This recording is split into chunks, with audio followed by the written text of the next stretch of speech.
Olá, pessoal. Será que agora nós vamos conseguir fazer nossa live? Boa noite. Sejam todos muito bem-vindos, muito bem-vindas. Aqui é a Luciana Brits, na nossa Neurolive de terça-feira, 9 horas da noite aqui na Neurosaber. E hoje nós vamos estar falando sobre trocas visuais, trocas de leitura. Olha que legal! Vocês gostaram? Boa noite. Escrevam aí nos comentários.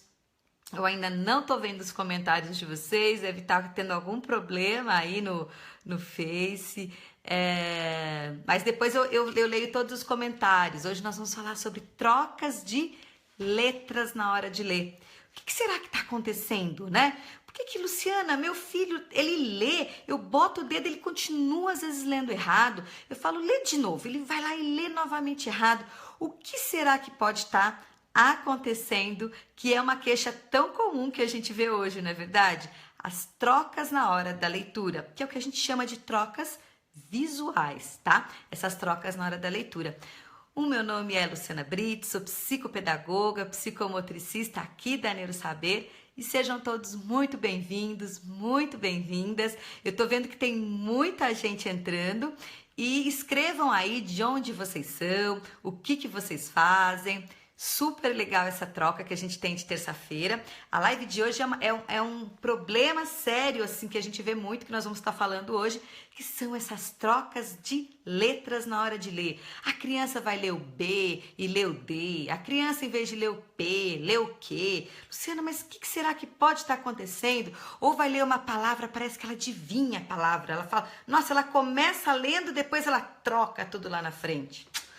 A gente vê que esses problemas de leitura, eles acontecem em muitos casos, né? E por isso que é tão importante nós estamos aí falando deles. Eu quero agradecer muito a presença de vocês. Vamos esperar mais um pouquinho. Então, com quase 150 pessoas em menos de, 2 minutos, 3 minutos que a gente está aqui. É um assunto importante, né? As Neurolives aqui de terça-feira, nós costumamos realmente fazer coisas assim que o pessoal realmente precisa aí tá falando aí na sala de aula, aí você que tem pacientes, você que é pai, mãe, que tá preocupado, falando, nossa, mas parece que meu filho ainda tá com muito problema de leitura, parece que ele não tá lendo de uma forma adequada, enfim. Então hoje nós vamos estar falando sobre alterações visuais de leitura, ok? Fico muito feliz, Cláudia, Silvana, Fabiana, Vanessa, Juliana, tô vendo várias pessoas, escrevam aí de onde vocês são, o que vocês estão aí fazendo, são pais, professores, profissionais. Se esse tema é um tema interessante, eu acho que é.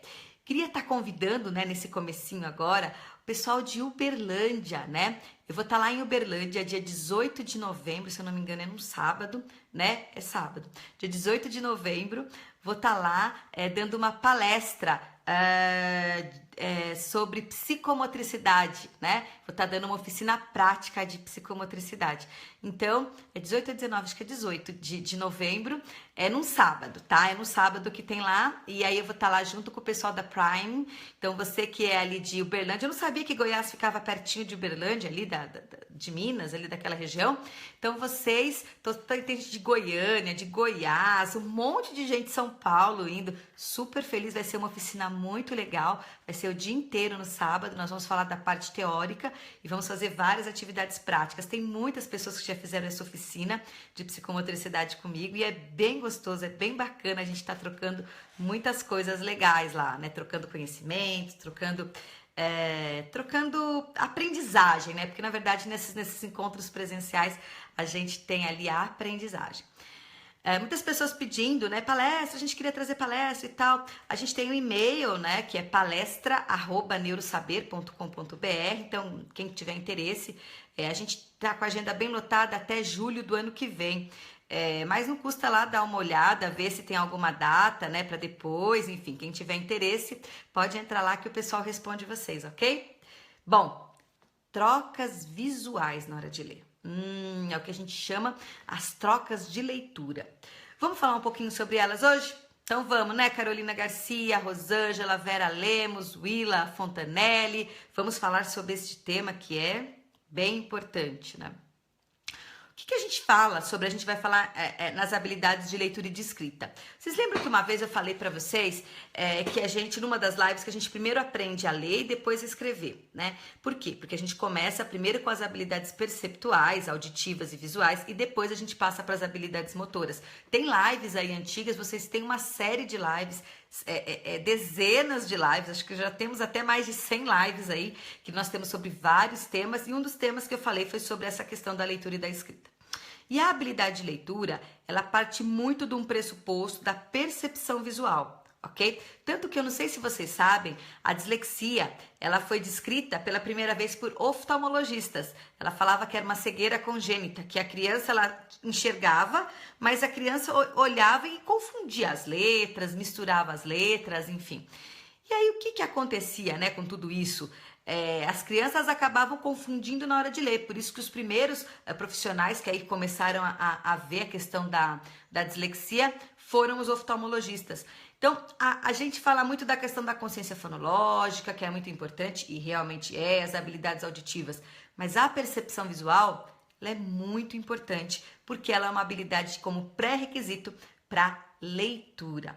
E vamos falar, a gente tem várias habilidades de leitura aí, né? As habilidades perceptuais que a gente pode estar colocando aí na habilidade de leitura. Mas tem uma das habilidades, uma não, várias, né? Que são bem importantes e bem significativas. Eu vou estar falando de duas hoje. Eu vou estar falando da direcionalidade, né? A habilidade de direcionalidade da esquerda para a direita, né? Porque nós lemos da esquerda para a direita, né? O que a gente chama também de movimentos sacádicos. Esses movimentos, eles precisam estar muito treinados na criança na hora da leitura, né? E Luciana, como que eu treino esses movimentos? Como que eu posso trabalhar esses movimentos, né? Posso trabalhar desde pequena, quando eu trabalho atividades de bola, todas essas atividades que a criança tem que estar movimentando o olhar, olhando, parando a cabecinha e só trabalhando os olhinhos das crianças, né? Para ela trabalhar, porque a gente tem um nervo lá dentro dos olhos, né? Um nervo, e é esse nervo que ele estimula e auxilia muito essa questão da gente estar coordenando os olhos dentro de várias habilidades, dentre elas da leitura. É esse nervo, né, esse par craniano, que é um dos pares cranianos, é o nervo, esse nervo ocular, né? Ele é super importante nós estarmos exercitando. Então você pode exercitar primeiro olhando coisas, mostrando, apontando e a criança vendo. E depois, isso aí você pode fazer com ela assim já desde pequenininha, lá com 3, 4, 5 aninhos, segurar a cabecinha e mostrar coisas. Ela só pode olhar com o olhinho e sem mexer a cabecinha para treinar toda essa questão visual. Uma outra coisa também que a gente pode estar brincando com a criança é de pirata. Coloca um tampão no olho da criança e a criança olha tudo com um olho e depois com um outro olho, né? Trabalhar atividades com lanterna na parede, né? Trabalhar várias atividades que trabalhem essa movimentação do olho, né? E aí nós vamos movimentar num primeiro momento para várias questões e depois a gente vai movimentar da esquerda para a direita, efetivamente, né? E aí a gente pode trabalhar de diversas formas. Tem algumas atividades que a gente pode trabalhar com lanterna. A gente começa mostrando para a criança uma lanterna da esquerda para a direita e a criança vai colocando a mãozinha na parede, vai colocando a mãozinha no caderno, né, na carteira, para ela ter essa noção que é da esquerda para a direita. Eu recebo muitos questionamentos de professores que falam que as crianças chegam lá com 7, 8 anos sem saber usar caderno, né? Elas não sabem nem usar caderno. E isso é muito sério, né? Muito sério. Então, a gente tem que ensinar essa direcionalidade, porque a direcionalidade da leitura, depois tem a direcionalidade da escrita, porque a escrita também a gente faz isso, da esquerda para a direita. Estamos com mais de 400 pessoas na live hoje. Bacana! Oi, Moisés, oi, Fernanda. Eu tô vendo que vocês entraram. Eu não tô conseguindo ver os comentários de vocês, infelizmente, tá? Porque deve ter acontecido alguma coisa no Face, mas deixem os comentários aí, que depois eu vou estar lendo todos eles, ok? Vamos compartilhar a live. Estão achando legal? Vocês acham importante os professores saberem sobre percepção visual para estimulação de leitura? E quando que eu começo essas atividades?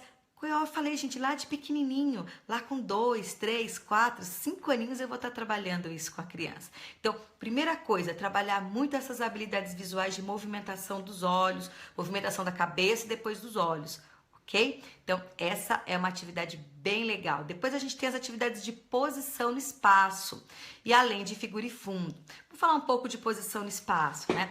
A posição no espaço, ela interfere muito, por exemplo, nas habilidades que a gente vai ver das letras. Por exemplo, o P e o Q, o B e o D. É só eu mudar uma letra, ela muda totalmente o som dessa letra. Isso a gente fala que é uma habilidade de posição no espaço. Essas habilidades a gente vai trabalhar de uma forma mais formal a partir dos 4, dos 5 anos. Mas essas habilidades de posição no espaço, eu tenho que primeiro partir da parte psicomotora. Olha eu puxando o saco aí da psicomotricidade. Primeiro eu tenho que trabalhar com as habilidades de corpo, para depois eu trabalhar com as habilidades de posição do espaço. O que é a posição do espaço? Sabem aquelas atividades que a gente faz em folhinhas, que a gente tem, por exemplo, uma xícara, toda a asinha voltada de um lado e só uma diferente. É quando a gente vê que um objeto está numa posição diferente das demais, ou a gente consegue perceber o jeito que aquele objeto ele está dentro do espaço, ele está ocupando aquele espaço. E dá pra gente trabalhar primeiramente com o nosso corpo. A gente começa primeiro trabalhando com o corpo, né? Por quê? Porque eu preciso saber, o meu corpo é o primeiro radar do eu. Então eu preciso saber o que tá na minha frente, o que tá atrás, o que tá de um lado, o que tá do outro. Quando eu começo a trabalhar essas habilidades dessa forma, isso fica mais fácil pra gente estar trabalhando depois a posição espacial. Né? Então, você vai mostrar para a criança o que tá na sua frente, o que tá atrás, o que tá de um lado, o que tá do outro. E depois você pode trabalhar com objetos concretos com ela também. Por exemplo, no caso de uma xícara, no caso de um brinquedo, você muda ele de posição e aí você fala para ela que posição que ele tá. Você tá na frente ou você tá atrás? Tá do lado ou tá do outro lado? Enfim, quando você começa a trabalhar com essa questão de movimentação do objeto, ele ter essa percepção disso dentro de um espaço, isso auxilia em muito a gente estar trabalhando a posição espacial. E a posição espacial ela é importante não só para a habilidade, por exemplo, das letras lá, que a gente está falando o P e o Q, o B e o D, o A e o O, tem muita gente que confunde, o A e o E, tem crianças que confundem muito também, né? A gente também vai estar trabalhando as habilidades matemáticas, porque a matemática em si, ela é posicional, né? Igual eu falo sempre, por exemplo, 19, é o 1 ou 9 que vale mais dentro do 19? É o 1, porque o 1 vale 10, porque a posição do 1 é que faz toda a diferença na hora do valor do número. Olha que interessante. Então, o valor posicional, ele está muito correlacionado com posição no espaço. Se a gente for ver as nossas crianças, elas apresentam, às vezes, elas não têm muita dificuldade, quando a gente fala, na conta, no raciocínio. O que elas apresentam em muita dificuldade é na hora de armar a conta, é na hora do vai um. E isso tem a ver com essas atividades de posição no espaço, ok? Então, essa habilidade, a habilidade de direcionalidade, trabalhar essa parte de percepção visual, de esquerda para direita, trabalhar as habilidades de posição no espaço, a habilidade de figura e fundo, ela tá percebendo detalhes dentro de coisas e tá discriminando, por exemplo, dentro de figuras, de quebra-cabeças, você tá pedindo coisas e ela tá lá percebendo esses detalhes dentro de desenhos e focando, melhora tanto a parte de leitura como a parte atencional, né? A atenção é uma habilidade que precisa estar muito bem estimulada quando a gente vai falar em leitura, porque a leitura ela depende não só de atenção, ela depende de manutenção dessa atenção, que é o que a gente chama de concentração.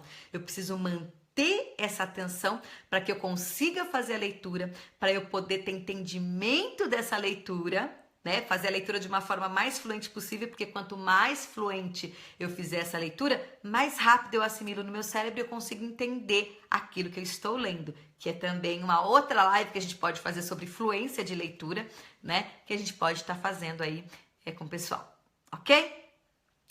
Gente, vou estar encerrando a live de hoje porque eu não estou conseguindo ver os comentários de vocês, infelizmente, mas a gente está com quase 450 pessoas. Fico super feliz, gostaria muito que vocês compartilhassem essa live. Assim que terminar, eu vou ler todos os comentários de vocês. Espero que vocês estejam gostando. Não consigo nem ver se vocês estão botando coração, se vocês estão botando joinha. Não estou conseguindo ver nada, não sei o que aconteceu com o Face hoje, que deu esse problema. Mas eu agradeço muito a presença de vocês. Compartilhem esse vídeo que eu acho super importante.